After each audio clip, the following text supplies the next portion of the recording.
Produced by Podcast Architects.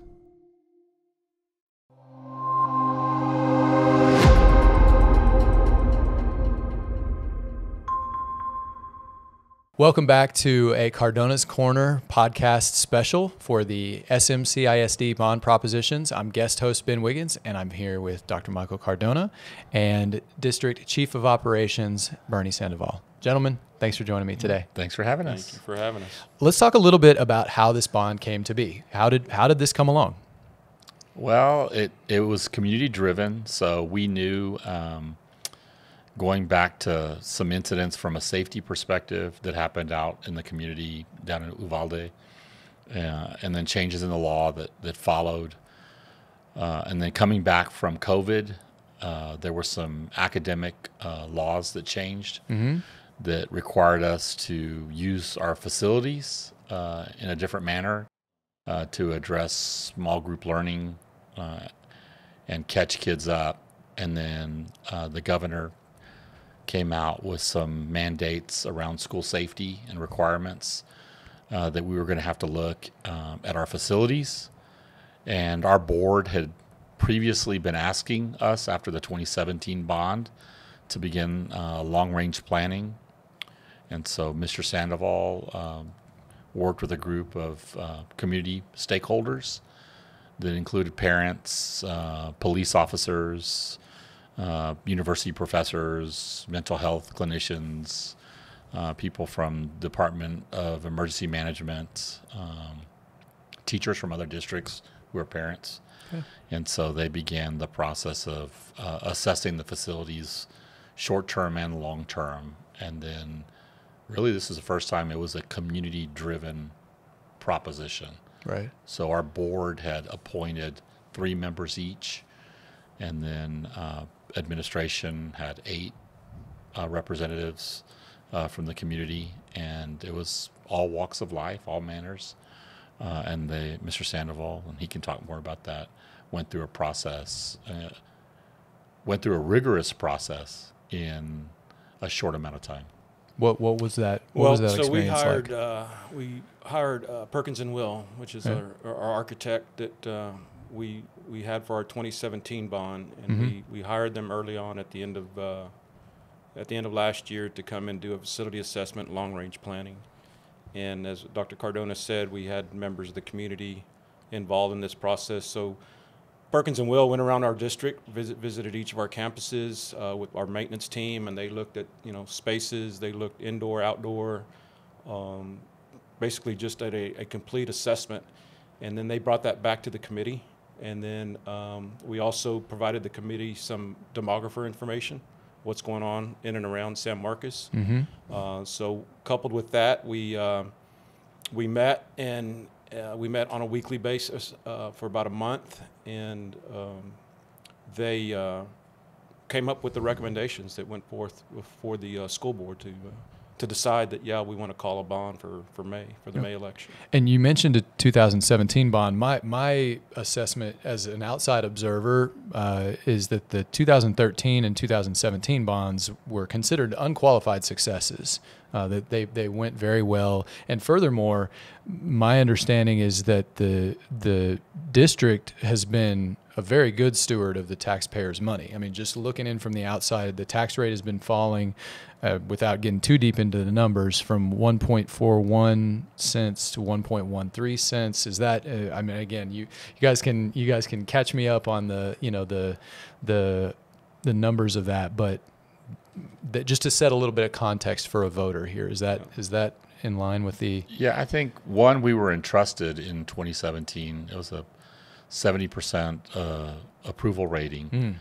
So they understood the academic vision of what we were trying to do. We were trying to address growth. And then we kind of had some hiccups during that, and Mr. Sandoval was hired in that process right in the middle of us having some struggles. And he was able to right-size the bond, and we were able to get our facilities opened.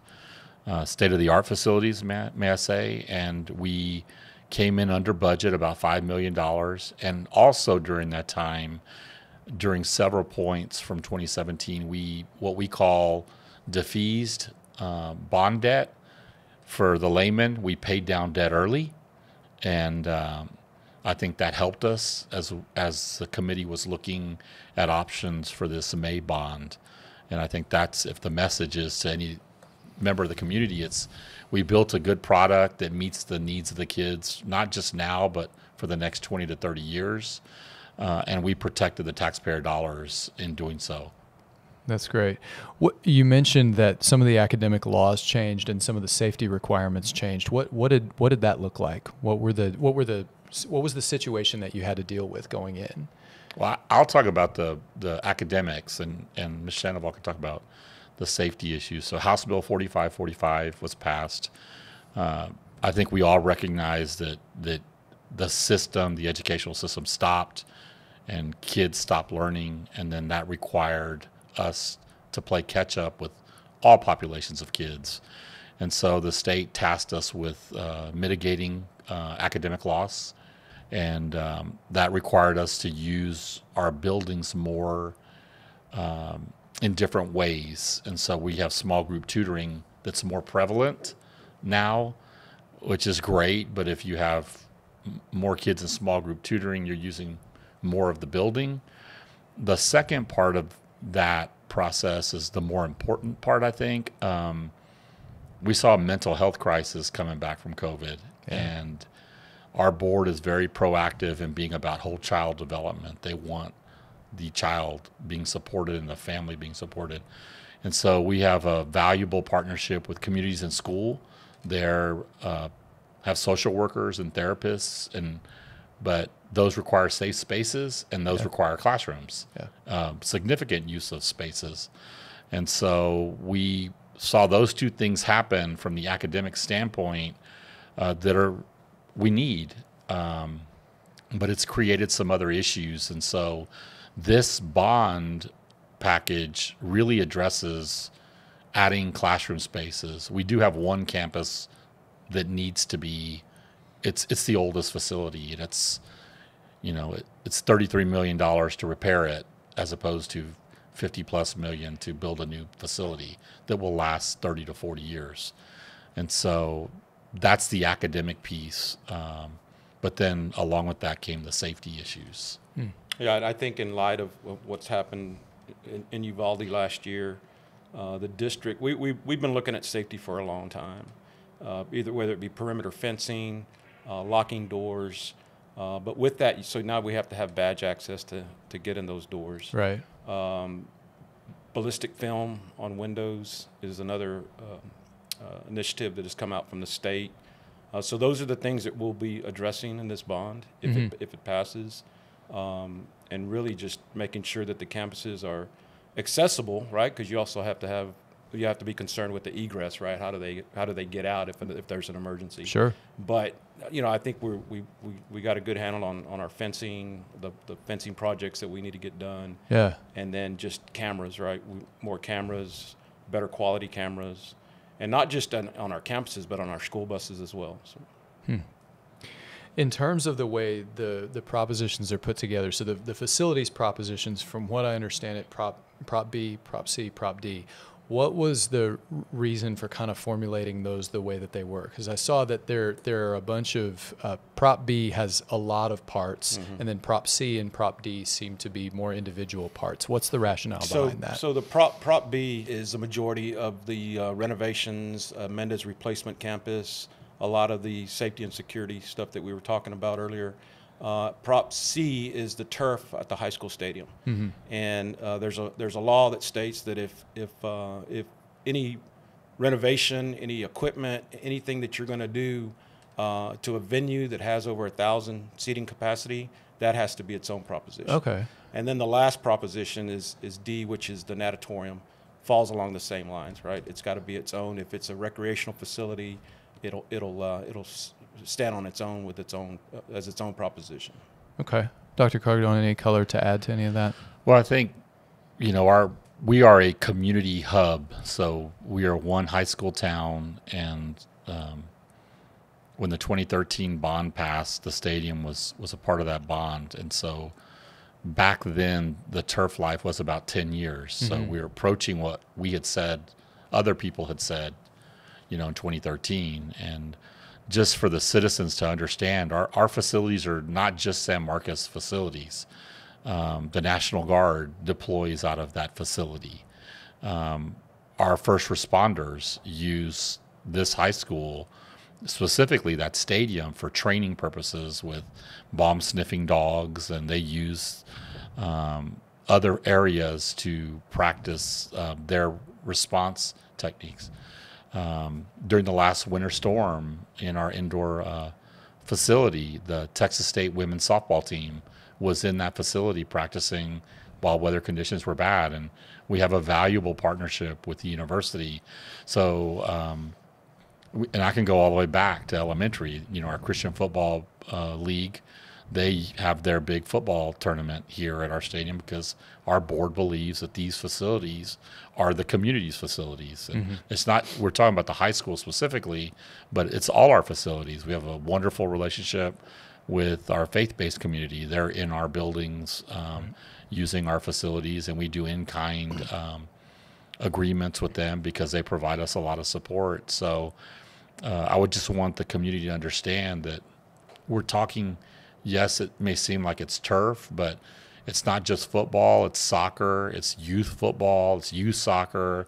We have hosted the Texas State, Texas High School Coaches Association, boys and girls, all-star soccer game here. We have 4,000 art students for state vase who come and use our indoor football facility to showcase their artwork, which is a draw for this community. So I think we've done a lot of value add for this community in way of tourism and support for the city as a school district. So it's a bond, but it's about community space as well. Sure. How have technology changes contributed to some of the needs that we're trying to meet in the course of laying out this bond for the community? I'm hearing something about like a Freon, the Freon requirements. And again, forgive me, layperson coming into this conversation, but how does that change the approach? So and that specifically with HVAC, the air conditioning. So as you may or may not know, R22 has been, it's the Freon that goes into the units. That is no longer being produced. So we've set aside in this bond to replace, it's some of our older campuses, some of our older units. We've set aside money to replace those units. And as we replace them, we'll recapture some of that R22 and store that and use that for the ones that we don't change out. But it's an older district. We have a lot of older facilities. We have a lot of equipment that needs to be replaced. Just to go back to the 2017 bond, 7% of that money was used for maintenance. The $107 million, we only used 7% of that was for maintenance-related items. So obviously this one is more because there's more need for replacement of these HVAC units and then other things that we need to do with ground shifting, drainage, parking lot replacements, stuff of that nature. Okay. And then, and what about inflation, the economic environment? How does that affect what you guys need to do moving forward? Yeah, so that's a good question. So as part of this bond, we put an 8% escalation for, if it gets approved in May, construction probably doesn't start on some of the items. Some might start immediately, but some might be a year out, maybe even 18 months out. So we did build an 8% escalation in there to cover inflation because as we know, things aren't getting cheaper, they're getting more expensive. Just to give you an idea, in the 2017 bond, we built Rodriguez Elementary for $30 million. And right now, elementary schools in the range from 50 to 55 million. So you could see that in 5 years, what has happened to the cost of construction. Yeah, the game changes. Dr. Cardona, anything else on that? Well, he's talked about the R22, but people will sometimes ask, well, why don't you put that into your daily budget? We're talking $21 million to replace our AC systems. We could go to the board and ask for $21 million, and then we would be bankrupt. And I think the community would say, why don't you think of a different way to fund that? So when we're looking at some of these things in Prop B, we're looking at things that will affect, 10 to 15 years down the road. And, just going back to what I said earlier, we've been really good about paying down debt sooner rather than later. Yeah, I think the average taxpayer will appreciate that, we try and pay our debt down sooner because it will ultimately benefit them. Just to make sure we're fully addressing the safety piece of this, it's about security inside the campus, but it's also about security around the campus, the external parts of the campus. Are there any other issues that voters should be aware of from that perspective? Yeah, there's one campus in particular, our Bonham Pre-K campus. We have a problem with parent pickup and drop off. Oh. There's cars that wait alongside the shoulder of Highway 123, which is a very busy highway here in San Marcos. It's a safety issue. We realize that. So what we've got plans to take them off of 123 and route them through the existing property that's there, and that's important because, like I said, that is a big safety hazard right now, the way it's set up. Okay, and overall, the bond, and again, just from a layperson's understanding, but it's my understanding the bond is touching all 12 campuses in the district. Is that correct? Yes, and that's. Since I've been superintendent, that's a direction of the board that we look at all campuses. So even our newest elementary, Rodriguez, which was built in the last bond, still needs maybe some more cameras from a safety perspective. And we've mentioned the ballistic film.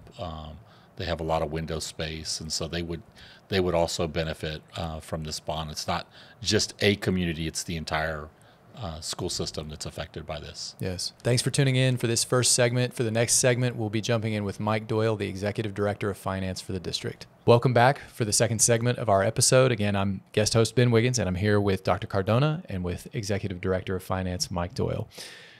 Dr. Cardona, we've talked a little bit about how the tax rate has been falling pretty consistently, and we're moving into now a little bit more of the financial discussion. What do you think are the most important big picture items for voters to understand about the financial pieces of this? I think big picture number one, it's a very complicated process that I will let Mr. Doyle handle the nuances for. Having said that, I will say we have been really good again about analyzing our finances, and when I say we, I mean the board, administration, and making decisions that are beneficial for the community and for the taxpayers. And I think in the 2017 bond, the community entrusted us with $107 million, and we came in $5 million under budget, and we paid down debt sooner, which I think is a good thing because we have a great finance team that has made recommendations to the board, and the board has acted on those recommendations to protect taxpayer dollars. And yet the board also asks us the hard questions, our operations team and our finance team, to make sure that we are good stewards of the dollar. But it's a really complicated issue, school finance, and one that requires a lot of good planning and a lot of guesswork. And, we can say something's going to happen, but right now the state legislature is in session, and, when they make their decisions, that'll affect us a year down the road. Sure. And we're sitting here talking about this right now, and what we're saying may be off, and hopefully will be to the benefit of the taxpayers. Sure. Mike, what are your help us get into from a voter's perspective and from not necessarily a finance perspective, help us understand the finances of what's happening here. Well, how long do I have? As Dr. Cardona spoke about, the intricacies of school finance are that, and they've been amplified with this biennium. There's a lot of unknowns, but what we do know is, speaking back to what he was saying, we have been good stewards with our money. We have continued to pay down debt by doing cash defeasancies to ensure that we're paying debt and not paying interest off of that. So I feel that's a very responsible management of our finances. When it comes to a taxpayer, you're looking at what is my tax rate, right? Currently, if we were to adopt the same tax rate and move it into next year, potentially with this bond, you're going to see moving from a total tax rate of 1.13 to a tax rate of 1.14. But there are things to consider, right? Can I ask what the unit on that is? So you say 1.13 to 1.14. Correct, per 100. Okay. Yeah. Go ahead. So our overall tax rate is combined of two rates. Your M&O rate, which is your maintenance and operations. That's Okay. what allows us to operate our school, right? It Right. provides us the opportunity to purchase paper, to pay for our teachers, to have athletic events and such, right? Your INS side is your debt side, right? That's what's going to be the only fund that pays down bond debt, right? So in terms of how do you manage a bond, or where would you want to put capital projects? Obviously, you want to put it on your INS side because that is going to be essentially your mortgage, right? Long-term payments, pay down debt.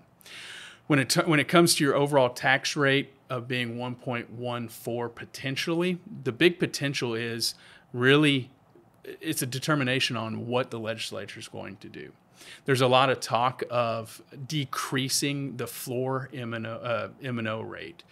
And I'll even throw some other acronyms at you. The maximum compressed tax rate, right? Okay. It's MCR. That is what the state sets for every school district. And Okay. that is the tax rate that you have to adopt for your M&O. With House Bill 3 implementation a few years back, they set this in motion, right? Currently, most districts in the state are at that lowest level, like we are. It's 80 cents. The issue that the legislatures are seeing is because everybody's at that rate due to the excessive property value that has come through the last few years, the state is going to lower that as well. Okay. That's going to help in terms of property tax relief from Austin. That's what they want to put in play. That will also lower our M&O rate. That MCR equals M&O rate. When you combine your M&O rate with your INS rate, that gets your total tax rate. So if I'm a taxpayer and I'm asking, what is my overall tax rate? Odds are, if that M&O rate is lowered and you add it to the INS rate that will cover a bond, then we could see at or potentially a lower total tax rate than we have right now at 1.13. Okay. The other concept of the basic allotment figure. The state provides $6,160, $61.60 per student, and they pay based on average daily attendance. So hypothetically, if all of our students walk in the door 100% of the time, each student would garner or would make up of that $61.60, right? Mm-hmm. Again, in terms of property tax relief, the state legislature is looking at increasing that basic allotment, and keep in mind that basic allotment number has not changed in a very long time. So there's no account for inflation or any kind of adjustment that we've seen in the past few years. So that's another if. If they increase that basic allotment, it's going to help us in terms of the state will pay or cover more of the overall cost, and it will be a less contribution from the taxpayer as well. Let's talk a little bit about district recapture. I keep hearing this phrase, and I don't know what that is. Can you guys educate me? Yeah, that's actually, recapture is something that our district has been facing for quite a while, and we've handled it in a certain situation that I'll get into. But recapture is essentially the new terminology for what was once known as Robin Hood. Robin Hood, and that idea was to remove value from property wealthy districts and disseminate that out to other districts who are not as wealthy as those to equal the playing field, right? Sure. So the concept of recapture is think of it as a glass, right? Our glass is a certain size based on the number of students that we have, based on that basic allotment. Our property taxes will cover a certain amount of that, will fill that glass up to a certain point. Yeah. If our property tax goes over that, then that's the property tax that is being recaptured. If in that glass, your property taxes only cover, let's say, half of it, the state, TEA, covers the other half with their contributions. That's Tier 1 and Tier 2 entitlement funding, right? Okay. So we're in a situation where our property tax, especially over the last few years, have grown so rapidly, it really has pushed us further into that recapture. Traditionally, what we've been able to do is we net the amount of recaptured owed by seeing a reduction in the amount that the state was going to contribute. Okay, so go back to your glass analogy. Yeah. If we were halfway up with property tax, the state was going to cover the second half. Yeah. But we've shrunk. So we've been able to net, right? We see a reduction from TEA's contribution, and our property taxes continue to cover our allotment. Okay. Where we're facing is that our property tax has gone over, so much that TEA cannot contribute anymore because the glass is already full. So what we now have to do, this is a TEA rule, is what's called a Chapter 49 attendance credit election. So again, traditionally, we have always netted the attendance credits. We've always been within that net, basically saying, yes, we'll do a reduction from your state contribution. But we have to have voter approval for purchasing attendance credits and pay off that amount that we owe back to the state. I see. Okay. That makes good sense. Now, what about student growth? How has and that's, we're talking about the property tax growth, and then what about students? How does that affect all of this? Students, every school district, especially San Marcos, we want students. Right. We have wonderful facilities, wonderful teachers, wonderful personnel. We invite students to come. So bring your families here. But as the number of students come to a district, that expands your glass. It makes your glass bigger, right? Okay. But you got to also think that property tax value is not just residential, it's commercial as well. We are seeing the benefit, thankfully, of businesses coming into our region in San Marcos and who are contributing to a multitude of taxes, but that value is also weighed in with our school district. So you think that as we grow, our property value has exceeded the rate in which the student numbers have come into our district. So again, that pushes us into that attendance credit election need. I see. Dr. Cardona, what else as a voter, what else am I missing here? Well, I think what voters miss is just how difficult it is to understand school finance and growth, right? Because as a taxpayer, you get a bill and you pay more every year, and your first gut reaction is to say, why is the district making me pay more? And my message is the district isn't, we don't set those rates. That comes from the state comptroller's office up in Austin. And so if they have concerns, they need to go to the state legislature, they need to go to the state comptroller, they need to go to the governor. I'll take Hays County, for example, and Mr. Doyle talked about, we need to grow a certain number of students to keep our glass from overflowing, because property values in 1 year jumped $1.9 billion on us in the county. It sounds like a nice problem to have, but it's still a problem. It's a problem, and it's the average voter doesn't understand. And I've had this conversation with business development people. That's great that you're bringing in all these businesses, but we need students on top of that, and it's just a complicated system. But I do want them to know that we follow the law, right? We set the rates based on what the law says. If they're paying more in property values appraisals, That's not the school district that sets that. That's the state that sets that for every county to meet certain metrics. And so voters need to educate themselves on these topics and then hold people accountable, because we agree. We fundamentally, superintendents believe the state should be about 50-50. And what we see is that taxpayers are starting to foot more of the bill. That's why in this legislative session, all of a sudden you see, politicians wanting to reduce the burden, because I think they recognize that this system has gotten out of whack and they're trying to right size, and hopefully they'll right size it the right way.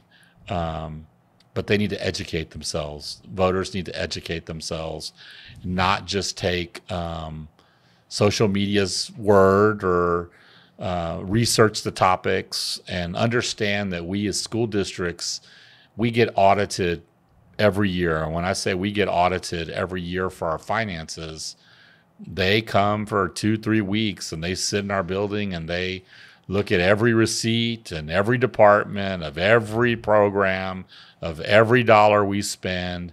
And so when people get up in citizen comment and make comments about not being held accountable, that's completely a false narrative, because every year we are held accountable. And because of the great work of the finance team, for the past 5-6 years that I've been here, we have maintained superior ratings.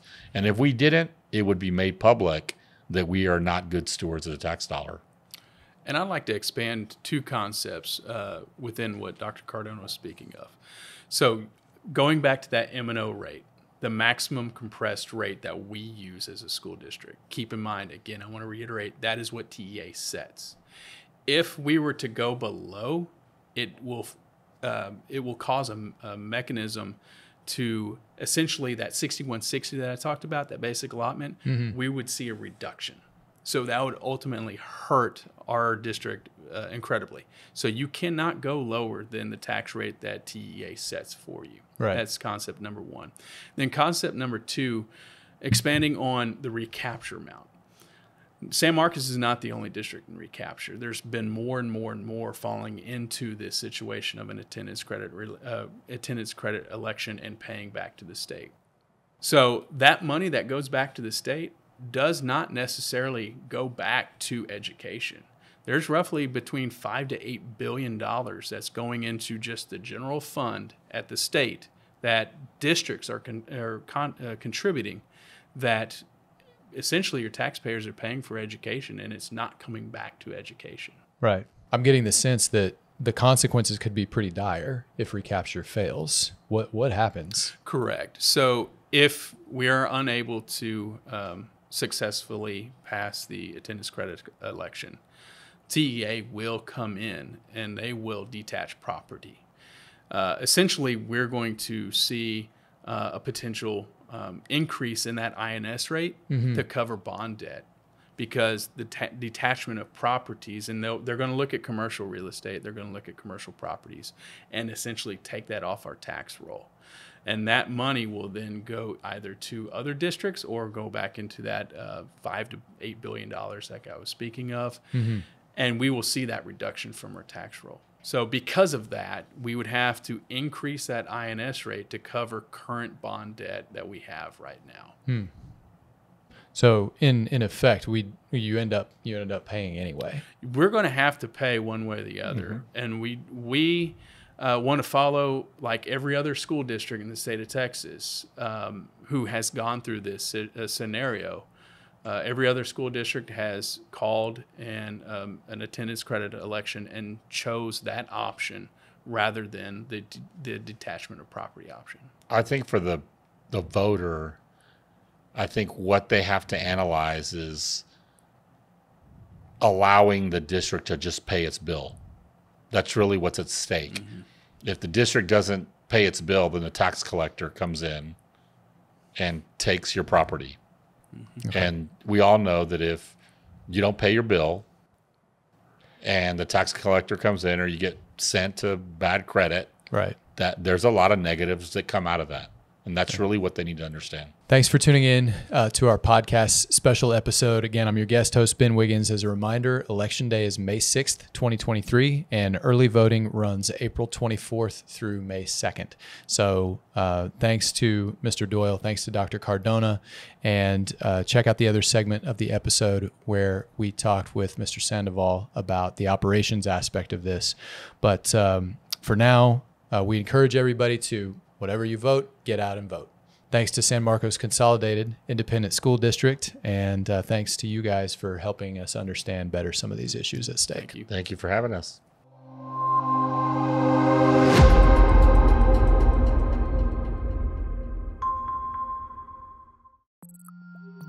Produced by Podcast Architects.